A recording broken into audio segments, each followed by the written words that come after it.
Salam əziz izləyicilər. Görüş zamanı proqramında xoş gördük sizləri.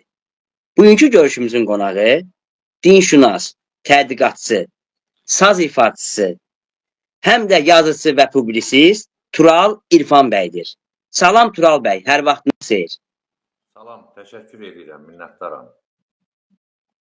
Tural bəy, mən sizi çox gözəl tanıdım. Amma bugünə qədər izlədim, maraqlandım. Həqiqətən də şükürlər olsun Allah. Həm natiqliyinizə, həm savadınıza çox həsəd apardım. Şükürlər olsun Allah. Belə insanlar həqiqətən az olur. Amma bizim izləyicilərimizin də sizi tanıması üçün az da olsa özünüz haqqınızda qısaca məlumat verin. Buyurun. Təşəkkür edirəm, minnətdaram dəvətinizə görə. Verilişinizə də uğurlar arzulayıram. Həqiqətən imkanım olduqca izləyirəm. Çox dəyərli, səmimi veriliş aparırsınız. Minnətdaram. Təşəkkür edirəm. Təbii ki, yaradıcılıqla, bədii yaradıcılıqla məşğul olmuşam ilk dəfədən. Ancaq ümumiyyətlə ixtisasım ilahiyyatçıdır. İlahiyyat üzrə 10 ildən artıq təhsil almışam. Əslən Qərb Azərbaycanın Vedibasar mahalındanıq. Atam da yazıcı, şair olubdur. Eyni zamanda uzun müddət müxtəlif rayonlarda məsul vəzifələrdə işləyib və eyni zamanda yaradıcılıqla, poeziya ilə də məşğul olub. Bir çox tədqiqatların müəllifidir. Və bəlkə də mənə də bir qədər oradan keçibdir. Jurnalistika, bədii publisistika sahəsində də fəaliyyət göstərmişəm. Bir neçə ildə təhsil aldıqdan sonra universitetdə bir müddət pedaqoji fəaliyyətlə məşğul olmuşam, müəllim işləmişəm. İlahiyyat sahəsində xeyli tələbə yetişdirmişəm. Və sonradan təbii ki, mən taleyimi bir qədər də ictimai-siyasi fəaliyyətlə bağladım.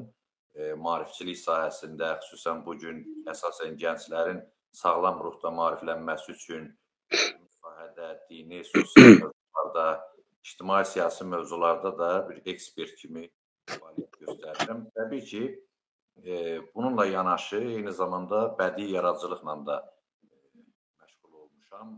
Daha doğrusu, son dövrlərdə bir qədər ailə qayğıları, müxtəlif problemlər, müxtəlif məsələlər bədii yaradıcılığımda bir qədər ləngimələrə səbəb olubdur. Həmçinin ki, bu da yaradıcılıqla bağlı deyil, nəşr, çap məsələlərindən bağlıdır ki, indiyə qədər 8 kitabım nəşr olunubdur. Bir çox almanaqlarda şeirlərim, hekayələrim, məqalələrim dərc olunub.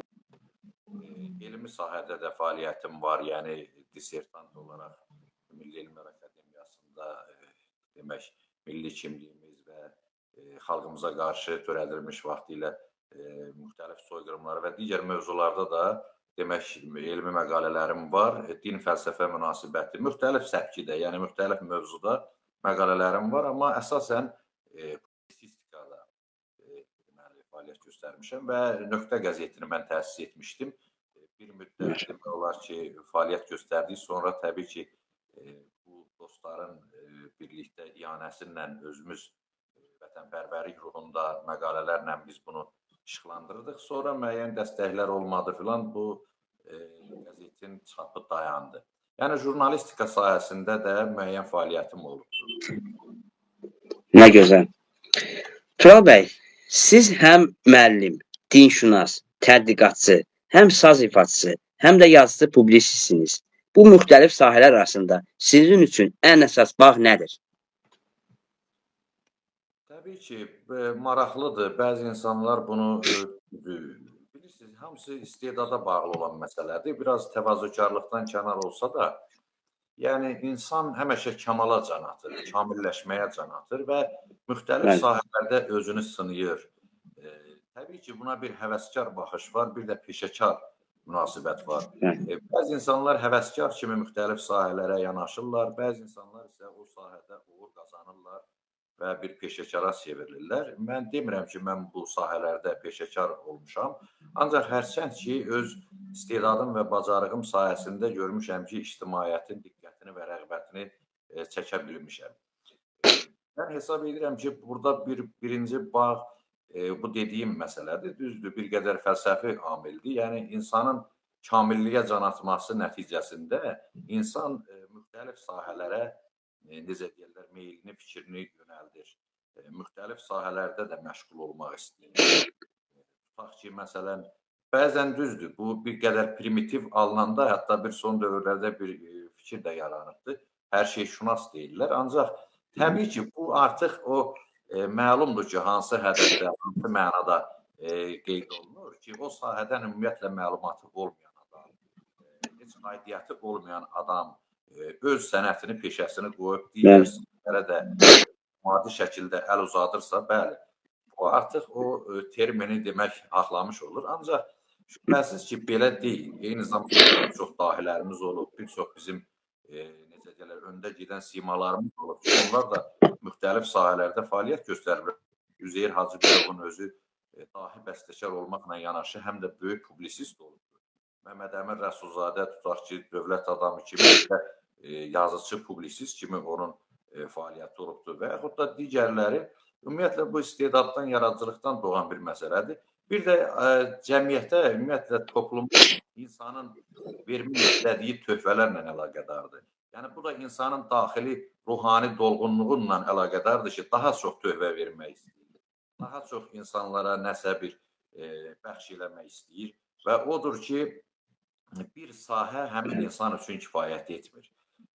Təbii ki, bizim dahilərimiz də yenə qeyd edirəm, Nizami Gəncəvidən bəri, məsələn, indi tərcümə hallarına baxırsan, qeyd edirlər ki, filan mədrəsəni oxuyubdur, filan nəbli molla məktəbini qutarıb, filan sahədə fəaliyyət göstərib, amma şair kimi tanınıbdır. Tutaq ki, Nəsri zamanda həmin olubdur, biz onu şair kimi tanıyırıq. Eyni zamanda bir mürşidi kamil kimi bir şey olubdur, biz onu şair kimi tanıyırıq. Bax, belə, yəni bu bağları bu cür əlaqələndirmək olar ki, insanın cəmiyyətə, xalqa, millətə daha çox töhfə verməsindən bağlıdır. Nə gözəl. Tural bəy, Azərbaycanda dini maarifləndirmə və milli kimlik mövzularını işləyərkən qarşılaşdığınız çətinliklər nələrdir? Təbii ki, mən qeyd edeyim ki, iki sənətli romanım nəşr olunubdur. Mənim sənətli romanlarda və eyni zamanda mənim elmi işim də mövzusu, ilişdiyimiz mövzusudur. Bir qədər bağlar var, çünki xalqımızın taleyi ilə əlaqədar olan məsələlərdir.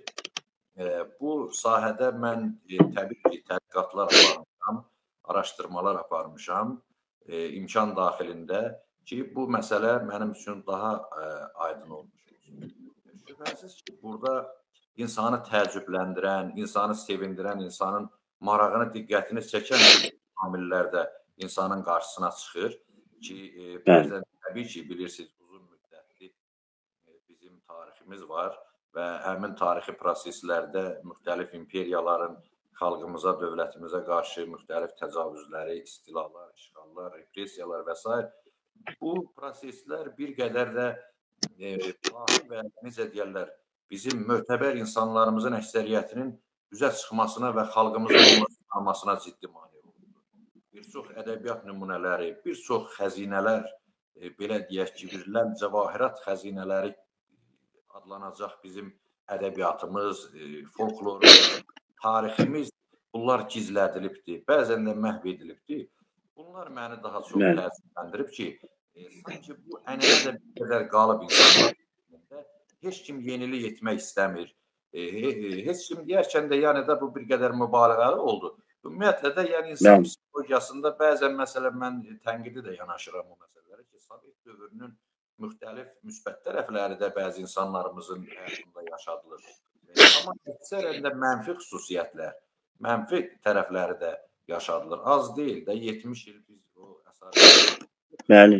Məsələn, məni ən çox tutaq ki, düşündürən olaraq, tutaq ki, Məhəmməd Hadini biz adi bir, sıradan bir şair kimi qəbul edirik, məsələn də. Və yaxud da digərlərini, heç əksəriyyətini o qədər də, məsələn, bizim cəmiyyətimiz tanımır. Tutaq ki, həmlərdə, tutaq ki, siyasi ideologiyaya uyğun olan bir qədər onlaşdırılmış ədəbiyyatı və tanınmış şəxsləri üzə çıxardıblar. Tutaq ki, Cavad xan Babək qədər tanıdılmayıbdır. Məsələn, Nadir Şah, tutaq ki, digəri kimi tanıdılmayıbdır. Yəni bax bu kimi məsələlər məni həmişə düşündürübdür və bu mənim gücümdə, iqtidarımda deyil. Buna böyük qələm adamları, böyük akademiklər səviyyəsində lazımdır ki, bizim tariximiz yenidən yazılsın, bizim milli tariximiz yazılsın və milli kimliyimiz həqiqətən də möhürlənsin. Çünki milli kimlik məsələsi çox önəmli məsələdir. Bizim milli kimliyimizin formalaşmasında və onun bu günə gəlib çıxmasında həddindən artıq çətinliklər olubdur, təzyiqlər olubdur. Bizim xalqımızı, millətimizi başqa xalqlara, millətlərə bağlamağa çalışıblar. Müxtəlif vaxtlarda separatçılığa, necə deyərlər, el yaranıbdır, kənardan körüklənib və yaxud da dini ideologiya ilə, dini siyasi ideologiya ilə bizim milli kimliyimizi, Azərbaycançılıq ideologiyamızı korlamaq istəyənlər olub ki, hələ də bu, bilirsiniz, müxtəlif xarici ölkələrdən, müxtəlif tərəflərdən təzyiqlər var ki, məzhəbçilik adı altında, müxtəlif deyək ki, adlar adı altında insanları parçalamaq, milli kimliyindən ayırmaq təşəbbüsləri və cəhdləri olubdur. Bax, belə bir, necə deyərlər, təlatümlü bir vəziyyətdə bizim xalqımız, millətimiz, dövlətimiz öz milli kimliyini yaşadıb və dünyaya təqdim edə bilibsə, həqiqətən də nə xoşbəxtlik və biz Azərbaycan xalqı olaraq bugün dünyada hər zaman öz sözümüzü ədəbiyyatımızla da, siyasətimizlə də, şeirimizlə də, mədəniyyətimiz və incəsənətimizlə də demişik. Çox gözəl Tural bəy. Soyqırım aktlarından bəhs edən sənədli romanlarınızı yazarkən hansı emosional və elmi çətinlikləri yaşadınız? Təbii ki, mən bir əsəri yazarkən və yaxud da yazmağa niyyətlənərkən ilk öncə onu hərtərəfli araşdırmağı qarşıma məqsəd qoyuram. Bəzən çox olubdur. Hətta burada ad da çəkmək olar.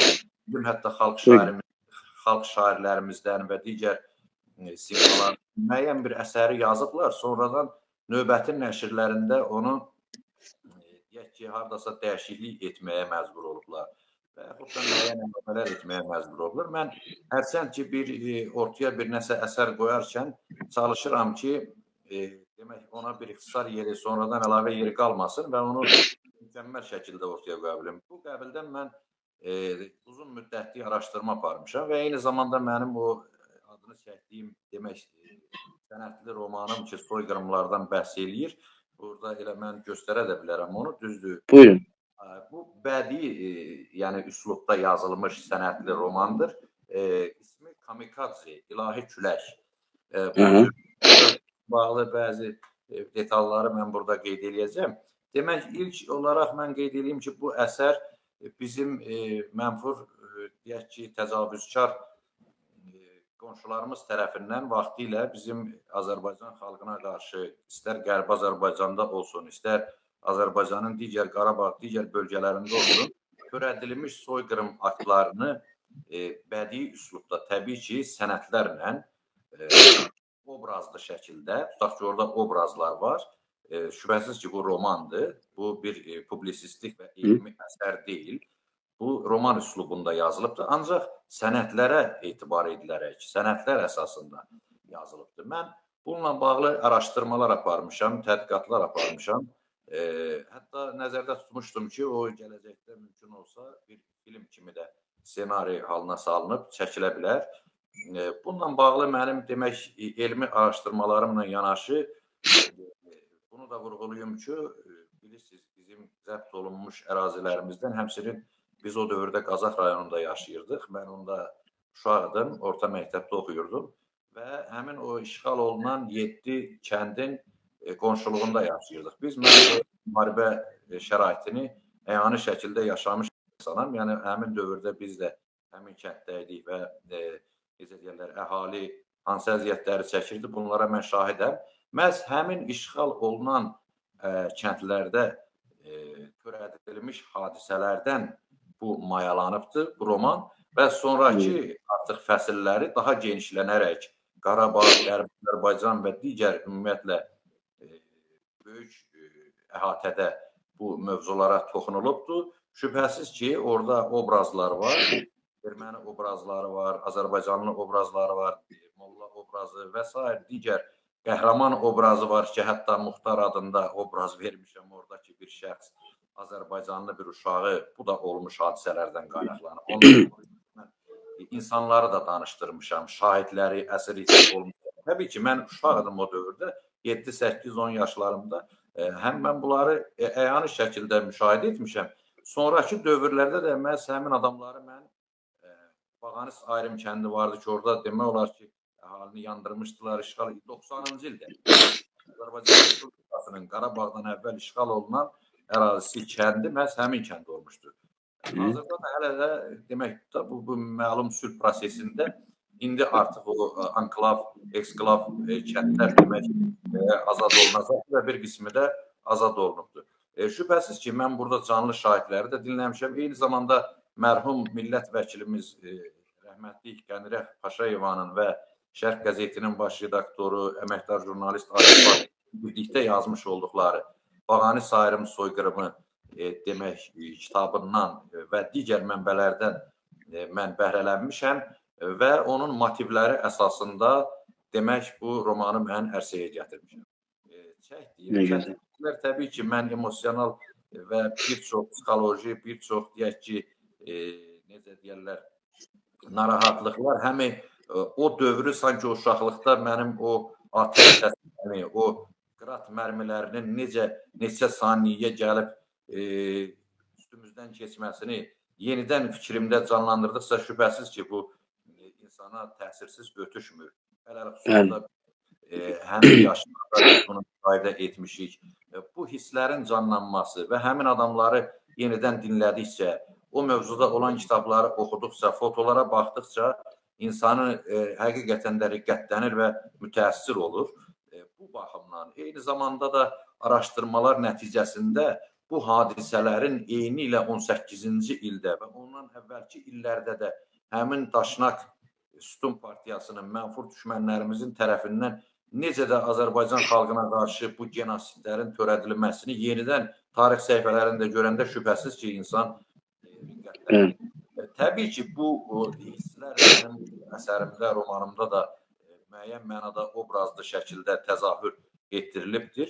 Hətta mən orada qəhrəmanı, necə deyərlər, obraz Muxtar adlı bir igiddir ki, bunu oğurlayıb aparırlar ermənilər və yetişdirirlər ki, buna erməni dili öyrədirlər ki, bunu sən deyib təlqin edirlər ki, bu sənin də valideynlərini Azərbaycanlılar öldürüb, türklər öldürüb. Bunu kamikadze kimi, hətta o dövrdə bilirsiniz, Livan, Suriya ərazilərində daşnaqların və digər terror təşkilatları vardı ki, orada təlimlər keçirilir. Təbii ki, indi bunlar siyasi proseslərdə artıq Suriyada hakimiyyət dəyişdi, artıq o dövr üçün. Yəni, orada yetişdirirlər bunu bir fədai kimi, kamikadze kimi ki, bunlar bunu göndərsinlər Azərbaycanda bu demək məlum mənfur hadisələr törətsin. Və bu gəlir keçərkən əzan səsi. Bu əzan səsancı ki, bu orananda 3 yaş olur, 2 yaş olur. İnsan fitrətində, insan ruhunda necə deyirlər, ilahi bir möhür var.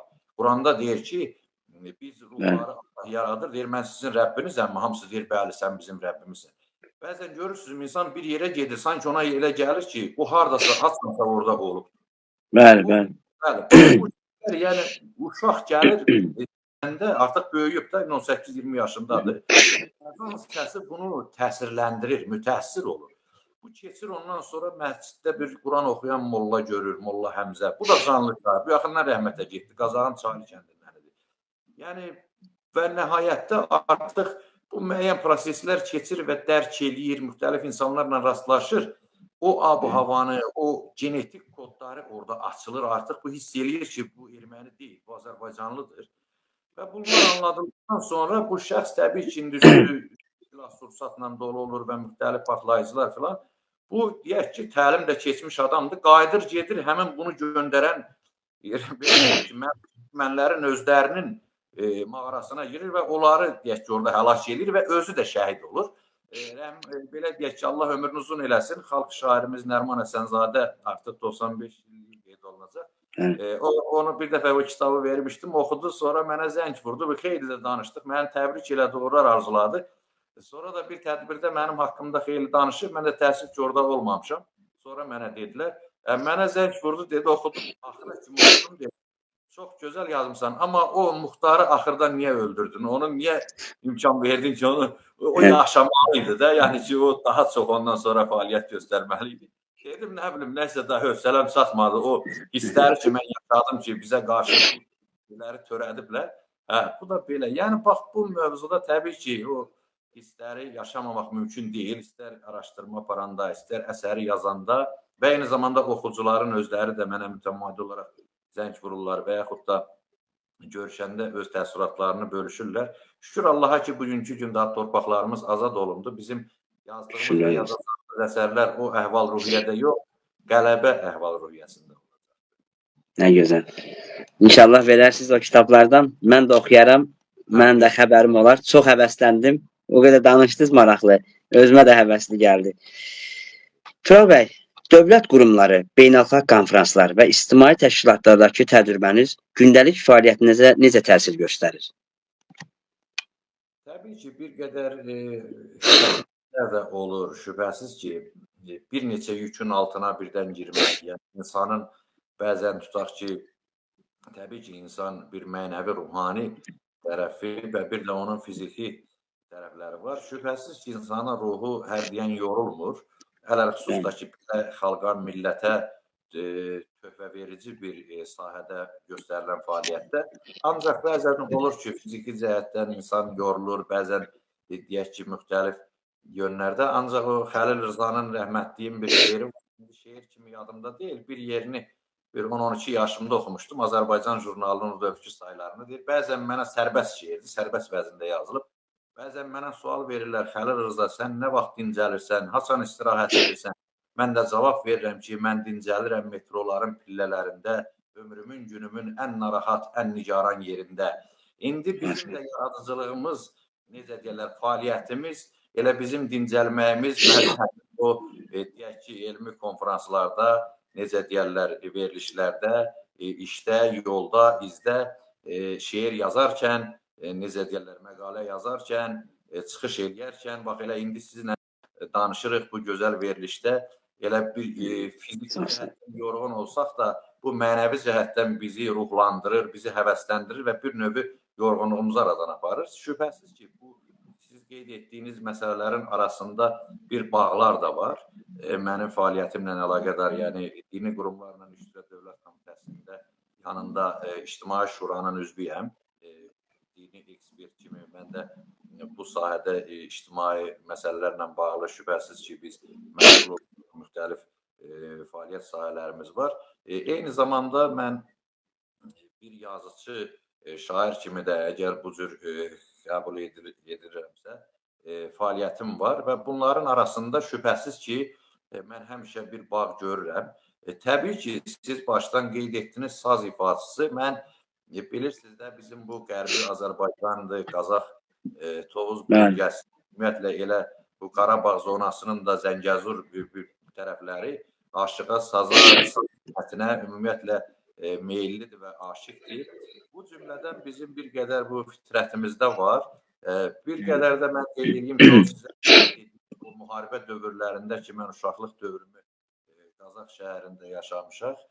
Orada mən mərhum sənətkarımız, dahi Türk dünyasının böyük ustadı Aşıq Ədalət Nəsibovun atamla da dost idi və mütəmadi şəkildə mən onun aşığı idim. Yəni saz barədə, saz söz barədə ki, onun xüsusi bir özünün məxsus obrazı var idi. Bir aşıqlıq obrazından əlavə də bir ağsaqqallıq obrazı var idi. Bir fərqli bir insanıdır. Yəni öz fəaliyyət dairəsinə görə və mən saz sənətini də həmin dövrdə bir qaçaraq da olsa ondan əxs etmişəm və sonra da təbii ki, özümün istedadım, həvəsim sayəsində bunu bir qədər genişləndirdim. Xalq şairimiz Zəlimxan Yaqub, Allah ona da rəhmət eləsin. Allah rəhmət eləsin. Gelirdik, görüşürdük və müxtəlif vaxtlarda necə deyirlər, tədbirlərdə olurduq. Azərbaycan Aşıqlar Birliyinə də üzv qəbul olunmağım elə mərhum Zəlimxan Yaqubun imzasıyla Azərbaycan Aşıqlar Birliyinə də mən üzv qəbul olunmuşam. Mən bu sənətlə də fəaliyyət göstərdiyim, ixtisasım olan ilahiyyat sahəsini heç də ziddiyyətli görmürəm. Eyni zamanda təbii ki, ədəbiyyatla aşıq sənəti, musiqi bir-birinə çulğalaşır. Ancaq dinlə təbii ki, bəzən bu xurafatların dövrlərdə Bəli. Qəzim Şirvaninin, Mirzə Ələkbər, Sabirin dövründə yaşamış bu xurafatçıların nə yazıq ki, xələfləri bu günə də gəlib çıxıbdır. Müxtəlif vaxtlarda olur, mənə də hətta irad bildirirlər, sanki bir görünməmiş bir şey kimi baxırlar. Ancaq bilirsiniz, bayaq mən qeyd elədim, bəzən məni təəccübləndirən nə olur ki, Aşıq Ələsgərin böyük bir irfani irsi var. Bunun üzə çıxmaması məni narahat edir. Aşıq Ələsgər təkcə aşıq olmayıb, biz onu aşıq kimi tanımışıq təəssüf. Təkcə aşıq kimi. Onun şeirlərini oxuyanda kifayət eləyir ki, biləsən. Təbii ki, bu dini bilən adam üçün, ilahiyyatçı üçün, dinşünas üçün məlumdur. Ələsgər bugünün, necə deyirlər, ilahiyyat alimləri qədər o ilahi elmlərə vaqif olmuş insan olubdur. Sarı aşıq olsun və yaxud da bizim digər dahi şəxsiyyətlərimiz olsun ki, onların, məsələn, digər yönləri kölgədə qalsın. Məsələn, Nəsimi nə üçün orta əsr filosoflarından, məsələn, bir filosof kimi yoxdur, yəni filosoflar sırasında. Bu, şair kimi qəbul olunur. Demirəm, şairlik bir filosofluqdan və yaxud da digər sahələrdən aşağı rütbədir. Xeyr, şairlik də böyük bir ilahi vergiyə bağlı olan bir məsələdir.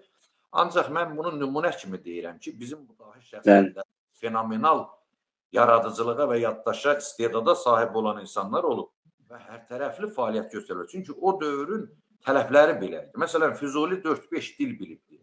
Ərəb dilində də şeir yazasan, fars dilində də şeir yazasan, bu həqiqətən bir dahilikdir, böyük istedaddır. Bax, bu sahədə, yəni mən tutaq ki, o bəlkə də o dahilərdən bəhrələnməyim, bəlkə də o uşaq vaxtımdan bəri əsasən, nə bilim, fəlsəfədən də oxumuşam, dindən də oxumuşam, ədəbiyyatdan da oxumuşam, incəsənət nəmindən də məşğul olmuşam. Yəni, bəlkə də bunların, necə deyərlər, təsiridir ki, bax, bu qeyd etdiyimiz sahələrdə də mən müəyyən mənada fəaliyyət göstərmişəm. Maşallah, həqiqətən də bütün şeyləri özdə yarımsıq bilmirsiniz. Deyir ki, o bir məsəl var ya, yarımsıq papaq. Sizdə ümumiyyətlə hamısı bir nöqtədə birləşir. Hansı bir şeydən də sual versə, şükürlər olsun Allah. O qədər qəşəng danışırsınız. Həqiqətən bir çox insanlar var ki, bunu bu qədər çatdıra bilmirlərmi deyim, bu qədər üstünə gedə bilmirlərmi, yarıda qoyurlar, bir işi gedirlər, yarıda qoyurlar. Ya bu boyda şeyi həqiqətən bir yerdə cəmləşdirmək böyük bir istedaddır, özü böyük bir işdir, həqiqətən. Bugün bildiyimiz kimi artıq orucluğun bir neçə günüdür və sizin də həm dinşünas olduğunuza görə mən də çox istəyərdim ki, elə ilk orucluqla bağlı olan qonağımız da siz oldunuz ki, və bir çox sualları da elə orucluqla bağlı verəcəm. Çünki bizi izləyənlərin də bir çox şeylərdən məlumatları olsun. Məsələn, siz dediyiniz ki, o qədər xurafatlar var, o qədər şeylər var ki, insanlara həqiqətən çaşdırırlar.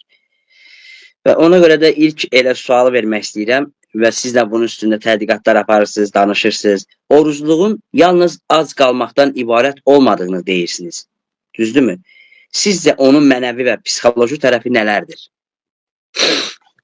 Şübhəsiz ki, oruc ilk öncə qeyd eləyək ki, İslam dinində olsun, ümumiyyətlə digər səmavi dinlərdə də İslamdan əvvəlki ibadət adlandırılır. Yəni bu orucu bir pəhriz kimi, bir hansısa xəstəlikdən müalicə üsulu kimi yox, məhz ibadət kimi bu təsdiq olunubdur.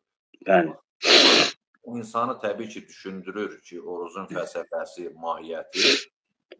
Biz səmavi kitablara da baxdıqda, ümumiyyətlə Qurani-Kərimə də nəzər yetirdikdə burada görürük ki, və yaxud Peyğəmbərimizin həyatında, onun fəaliyyətində, onun hədislərində, həmçinin Əhl-i-Beyt imamlarının və digər işıqlı şəxslərin, parlaq dini simaların fəaliyyətində və hədislərində, kəlamlarında görürük ki, orucun təkcə fiziki cəhətdən az qalmaq tərəfləri ilə deyil, mənəvi tərəfləri də var və mənəvi tərəfləri daha çox diqqəti çəkir insanın kamilləşməsində. Bayaq vurğuladım ki, mən insan əsasən inanca görə də, elə bu elmə görə də bu cürdür.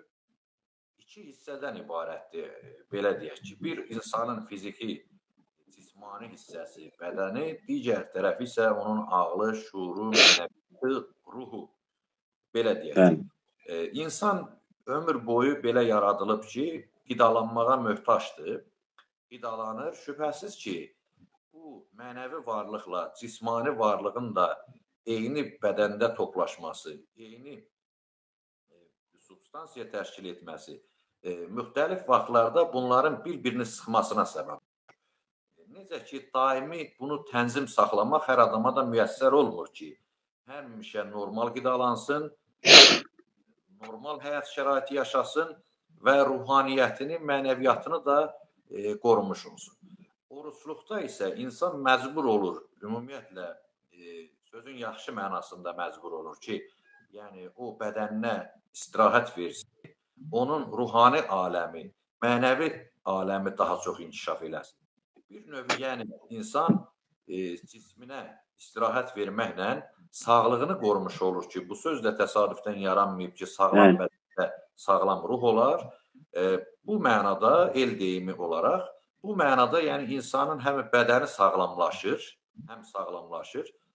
pəhriz saxlayır və bu qidalardan çəkinərkən insan təbii ki, bunu indi təbiblər daha geniş şərh edirlər. İnsan qidalandıqca onun bütün bədəni hərəkətə keçir. Mədə də işləyir, bağırsaqlar və digər sahələr artıq qidanın parçalanması prosesi gedir, onun atılan hissəsi və yaxud qana keçən hissəsi və s.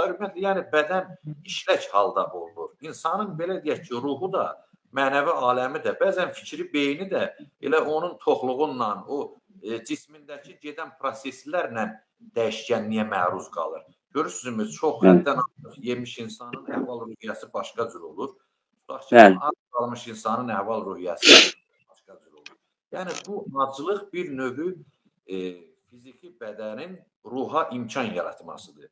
Ruhunun daha geniş fəaliyyətinə şərait yaratmasıdır ki, bu da onun əməllərində təzahür etməlidir, düşüncələrində təzahür etməlidir.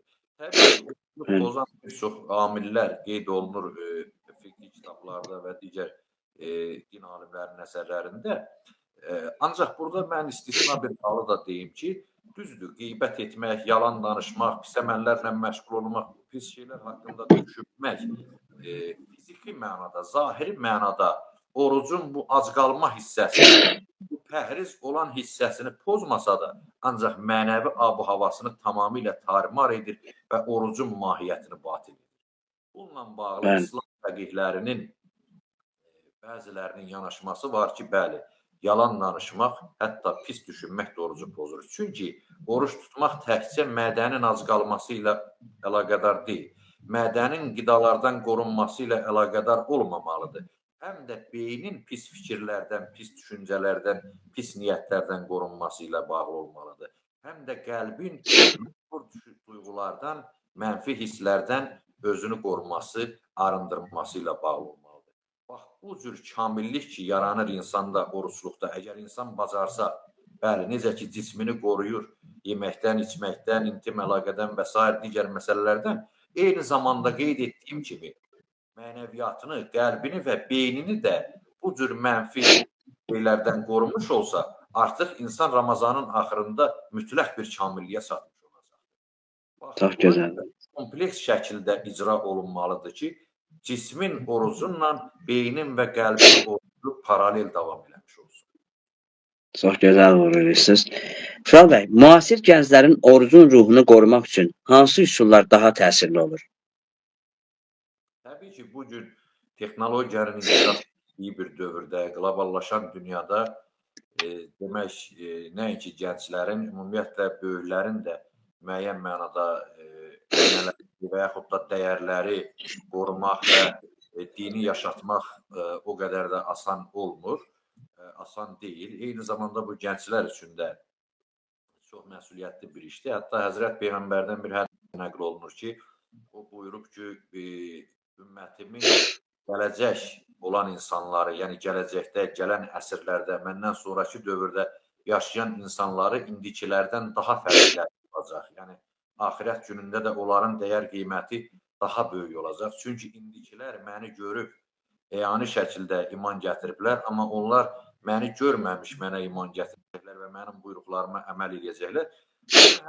Həm də bu məsələ ilə müqayisə etmək olar ki, bəli, o dövrdə o qədər də bu imkanlar yox idi. Xüsusən müsbət imkanlar olduğu kimi mənfi imkanlar da o dövrdə məhdud idi. İndi şübhəsiz ki, elm, texnika inkişaf edib, hətta Einsteinin öz deyilənə görə sonra peşman olub ki, yəni bu mən icad elədiyim məsələdən sonra kütləvi qırğın silah hazırlamaq üçün mən bilsəydim bunu çəkməzdim. Yəni bax bu cür texnologiya və bu müasir vasitələr, adicə bu götürək telefonun özü olsun, internet resursları, sosial şəbəkələr, yəni bunlar sanki bir silah kimidir. Bundan kimi tutaq ki, bir bıçaqdır, çörək doğramaq üçün, meyvə soymaq üçün, bəzisi də gedər bundan tutaq ki, cinayət törədər. Bax, sanki bu belə bir dövrdə, belə bir həssas dövrdə gənclərin də özünü bu məsələlərdən qoruması və sabit qədəm olması, eyni zamanda dini və milli dəyərlərə bağlı olaraq yaşaması həqiqətən çox çətindir və bəlkə də mən deyərdim ki, qəhrəmanlıqdır.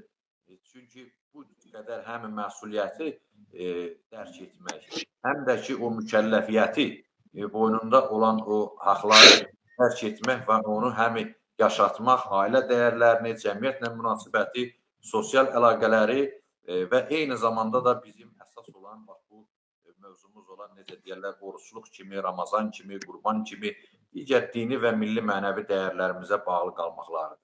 Bu həqiqətən də çox çətin də olsa, ancaq mən hesab edirəm ki, gənclərimiz bunun öhdəsindən gəlirlər və sağlam gənclik yetişməkdədir. Təbii ki, mənfi hallar müxtəlif dövrlərdə olduğu kimi indi də var. Ancaq şübhəsiz ki, əsas aparıcı xətt bizim bu sağlam gəncliyimizdir, istedadlı, vətənpərvər ruhda yetişən gənclərimizdir ki, biz onları təqdir edirik. Bəli, çox gözəl buyurursunuz. Sağlamlıq səbəbilə oruç tutmayanlar üçün dini tövsiyələr nədir?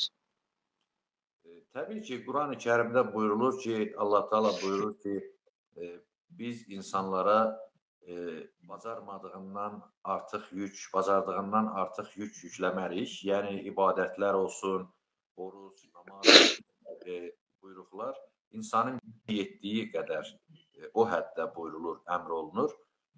Bu ömürlər də nəzərə alınır. Hətta zaman və zəmin nəzərə alınır. Yəni, Quran bütün dövrləri əhatə edən, bütün zamanlara aid olan bir orada bunlar hamısı nəzərdə tutulubdur ki, insanlar səfərdə olarkən, xəstə olarkən, müxtəlif şəraitlərdə olarkən ibadətlərini necə icra etməlidirlər? Bunlar hamısı nəzərdə tutulubdur. Bunlara rüxsət deyirlər. Hökm-i əvvəl, hökm-i sanəvi deyirlər. İslam hüququnda, fiqhdə, üsul-i fiqhdə daha doğrusu ki, bir hökmün zamana görə, şəraitə görə dəyişməsi. Yəni, oruç vacibdir. Hər kəs mütləq oruç tutmalıdır. Əgər tutmasa böyük günah etmiş olur. Ancaq insanın sağlamlığına, səhhətinə oruç tutmaq zərər ziyan edərsə, ölümünə səbəb olarsa, oruç tutmaq insan üçün harama çevrilir. Yəni, insan oruç tutarsa, bilə-bilə ki, ona bu ziyan edəcək, intihar etmiş sayılır. Çünki Quranın digər ayəsində buyurur ki, özünüzü öz əlinizlə bilərək təhlükəyə atmayın. Bu fərq etmir ki, ibadət sahəsində olsun, digər məişət sahəsində olsun və yaxud da başqa sahələrdə olsun. Ümumiyyətlə, insana zərər verən, ziyan verən bir şey İslamda yasaqlanır. Ona görə də oruç tutan insanlar narahat olmalıdırlar. Əgər səhhətində problem varsa və yaxud səfərdədirlərsə, digər deyək ki, ağır iş rejiminə görə ki, məsələn, fəhlə və yaxud da daimi sükan arxasında olan necə deyərlər, insanlar var ki, onlar çətinlik çəkirlər bu oruç tutmaq məsələsində. Şübhəsiz ki, bunun da çıxış yolu var. Quran-ı Kərimin 183-185-ci Bəqərə surəsinin ayələrində də orucun vacib olduğu ayədə də buyurur ki, Allah Teala demək, gücü yetməyənlər, səfərdə olanlar, xəstə olanlar fidyə verə bilərlər və yaxud da müqtədir olduqları vaxtda, zamanda orucun qəzasını tutarlar. Necə deyərlər, borclarını zaman ödəyərlər.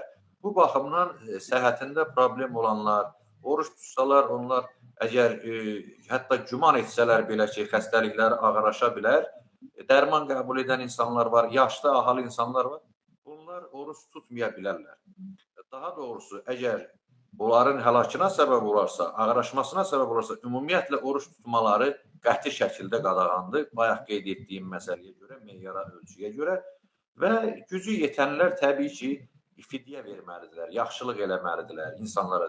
Bayaq vurğuladıq, Ramazan ayı rəhmət və mərhəmət ayıdır. Əziyyət və məşəqqət ayı deyil. Bu ayda nə insan əziyyətə salmalıdır, nə də başqalarını əziyyətə salmalıdır. İbadət edən insan da digərlərinə əziyyət verməməlidir. Və bu ancaq yemək, qarın doldurmaq da ayı deyil. Bəzilərimiz oruç tutur, yıxılıb yatırlar. Gecə dururlar, sabaha kimi də nə bilim, müxtəlif işlərlə məşğul olurlar, yeyirlər, içirlər. Belə bilirsinizmi? Bu bir qədər yaxşı deyil.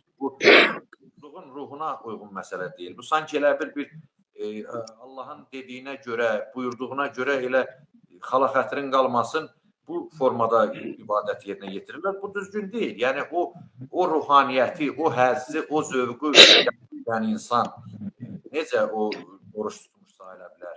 Və Həzrət Peyğəmbərin bir hədisində də buyurulur ki, sual edirlər ki, ya Rəsulullah, biz necə bilək ki, bizim ibadətimiz qəbuldur? Buyurur ki, əgər o oruç namaz səni pislikdən çəkindirirsə, halından indikində fərq varsa, deməli qəbuldur.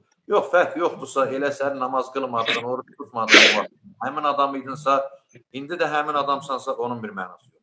Ona görə çalışmaq lazımdır ki, ibadəti də elə yerinə yetirəsən ki, Allah da razı qalsın, insanlar da razı qalsın. Çox gözəl olmuşsunuz. Tural bəy, Ramazan ayının insan xarakterinə və cəmiyyətə real təsiri barədə sizin təcrübəniz nələri göstərir? Şübhəsiz ki, oruc ibadəti çox zəngin bir ibadətdir. Bayaq vurğuladığım kimi insanı həm fiziki cəhətdən, həm mənəvi cəhətdən sağlamlaşdıran, inkişaf etdirən bir ibadətdir. Bugün təbiblər də sübut edir ki, oruc həqiqətən insan sağlamlığına böyük təsiri var, müsbət təsiri var.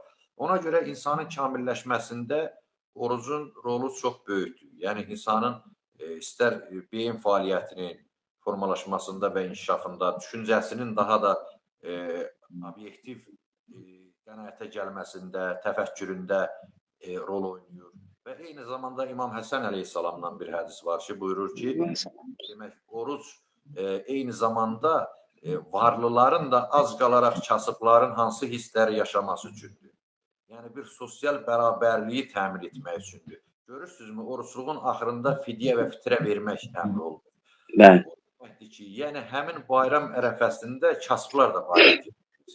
Belədir də, indi bütün dövrlərdə olub ki, varlı təbəqə var, kasıb təbəqə var və heç olmasa, yəni o verilən iyanələrlə, o fidyə və fitrələrlə həmin bayram günündə kasıblar da sevilmiş olsun. Yoxsa elə imkanı olanlar gedərdi məscidə, bayram namazı qılıb, bunlar təbrikləşərdi, digər zümrə qalardı. Təsəvvür edin, elə buradan görünür ki, bu kitab ilahi bir kitabdır. Bəşəri bir düşüncənin məhsulu deyil. Bu nöqteyi oruc ibadəti insanın kamilləşməsinə, həm onun sosial əlaqələrin inkişafına xidmət edir. Bir çox sahələrdə, bir çox yönlərdə oruc ibadətinin və xüsusi olaraq da Ramazan orucunun rolu var. Ələl-xüsus da Ramazan orucunda bir çox ibadətlər, itayətlər, necə deyərlər, ayinlər var ki, bunlar da insanların sosiallaşmasına və kamilləşməsinə xidmət edir. Məsələn, sabit namazları qılınır, bir yerdə namazlar qılınır, müxtəlif iftar süfrələri açılır, imkanlı şəxslər bir-birinin, necə deyərlər, imkansız şəxsləri də dəvət edirlər iftar süfrələrində və yaxud da ki, bayaq dediyimiz kimi fidyələr verilir orucun ibadətinin sonunda, Ramazan ayının axırında.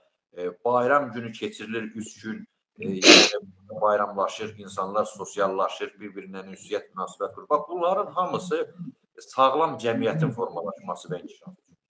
Bunların hamısı insanın fərdi şəkildə götürsək, ümumiyyətlə insan varlığının inkişafı üçündür, onun kamilləşməsi üçündür. Həm Allaha bağlılığı, Allah rızası üçün, necə deyərlər, etdiyi ibadətə görə Allah qarşısındakı öhdəliyinin yerinə yetirilməsidir, həm də insanlara qarşı olan münasibətdir.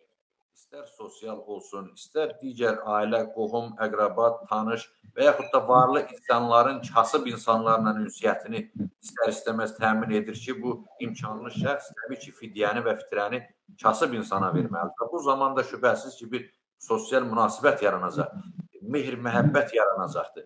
Bax, bu şeylərə görə bu oruc ibadətinin demək olar ki, bir misalları yoxdur. Çox gözəl. Son olaraq bir şeirinizi də söyləyin. bir gözəl bir şeirinizdən bilirəm, bütün şeirləriniz gözəldir. Amma bir ürəyiniz istəyən, özünüzün nətər edər, ürəyiniz olan bir şeirinizi də söyləyin və proqramımızı bitirək. Buyurun. Sizə təşəkkür edirəm. Çox həqiqətən də maraqlı bir veriliş oldu. Mənim şeirlərim çoxdur. Təbii ki, əvvəlki illərdə yeni başlayan vaxtlarda adətən gənc şairlər daha çox sevgi, məhəbbətdən yazırlar və o cümlədən mən də bu mövzuda şeirlərim var. Təbii ki, vətənpərvərlik mövzusunda da əsas şeirlərim xarakterik. Və mən burada sizə bir Allah şeiri deyə bilərəm. Allah şeirim çoxdur. Yeyir bir salamlar Allah. Bəlkə də peşmansan yaratdığına, minlərlə üsyankar adam var Allah. Sənin qurduğunu dağdan yıxan, aləmi bəşəri yandırıb yaxan, nə səndən çəkinən, nə səndən qorxan, nə qədər lazımsız adam var Allah. Rəvac vermə asilənsin özgələr, zülmə susma, cəlalına söz gələr. Tərsinə göstərir daha güzgülər, hər yerdə arasında qatan var Allah. Zalimları dara çəkib, məzlumun gözünün yaşını siləydin Allah. Harınları, fironları ağladıb, kasıbın üzünə güləydin Allah. Çürüklər ələkdən ələnmir budur, adamlar adam tək ölənmir budur. Bəşər torpağını bölənmir budur, bir xətkeş götürüb öləydin Allah.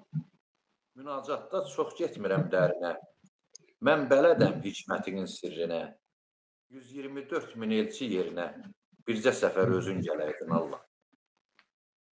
Yaratdığın sənə yükdür, bilirəm Allah, bilirəm. Sənin dərdin çox böyükdür, bölürəm Allah, bölürəm. Xilqət sinənə dağ olub, bəndən üzünə ağ olub, bəndəlikdən yox olub, gəlirəm Allah, gəlirəm. Mərd gələnlər mərd gedəcək, çox xəmirlər küt gedəcək, var yığanlar lüt gedəcək. Gülürəm Allah, gülürəm. Haq söylədir, susanmıram, o yazını pozanmıram, heç adımı yazanmıram, bu şeirlər mənim deyil. Göydən düşüb, yerdən gəlib, təkdən qopub, birdən gəlib, açılmamış sirdən gəlib, bu şeirlər mənim deyil. Öz alnıma qəm yazmışam, taleyimi kəm yazmışam, Allah deyib mən yazmışam, bu şeirlər mənim deyil. Təşəkkür edirəm. Allahsız bütün Türk dünyasına, bütün İslam ümmətinə, bütün bəşəriyyətə zərdüşt demişkən söz və əminamanlıq arzulayıram. Nə gözəl. Həqiqətən də çox maraqlı və nəsə düşündürücü şeydir. Bir də bir şey mənə qəribə qaldı. Nəyəcə son sətirlərdə öz adınızı, yəni nəyəcə orada qeyd etmirsiniz. Mənə maraqlı qaldı. Bəlkə də nə bilim təvəllüddən irəli gələn məsələdir. Ümumiyyətlə, mən çox vaxtı elə bu kitablarım nəşr olunandan sonra məqalələrimi və şeirlərimi də saxlamıram. Elə sosial şəbəkədə yazıram, paylaşıram. Deyirəm, elə kim də götürüb öz adına çıxarsa çıxsın da. Bu nə fərqi var? Yox, olmaz. Yox. Tural bəy, siz onu adınıza çıxarmağınız lazımdır. Çünki bu boyda istedad var. Maşallah olsun. Mənə həqiqətən də o qədər qəşəng danışdınız ki, şeir yadımdan çıxmışdı. Və siz mənə yadıma salanda dedim, mən heç elə bir ki, belə yuxudaydım, ayıldım da. Biz əvvəldən dedik, şeir də olacaq. Və şükürlər olsun Allah. Bu qədər gözəl şeir yazırsınız və deyirsiniz ki, kim götürər götürsün. Niyə axı? Bu boyda əziyyət çəkmişsiniz. Təbii ki, bu da mənim xəttimdir. Adımın çəkildiyi şeirlərim də var. Ümumiyyətlə, hərənin bir dəsti xətti olduğu kimi mənim də dəsti xəttimdir. Mən də sizə minnətdarlığımı bildirirəm. Həqiqətən çox sağ olun. Şərait yaratdınız. Səmimi bir veriliş oldu. Minnətdaram mən sizə. Var olun. Bu əziz Ramazan günlərində xalqımıza, millətimizə, dövlətimizə güc, qüvvət, firavanlıq arzu edirəm və bütün bəşəriyyətə də sürmət oluram.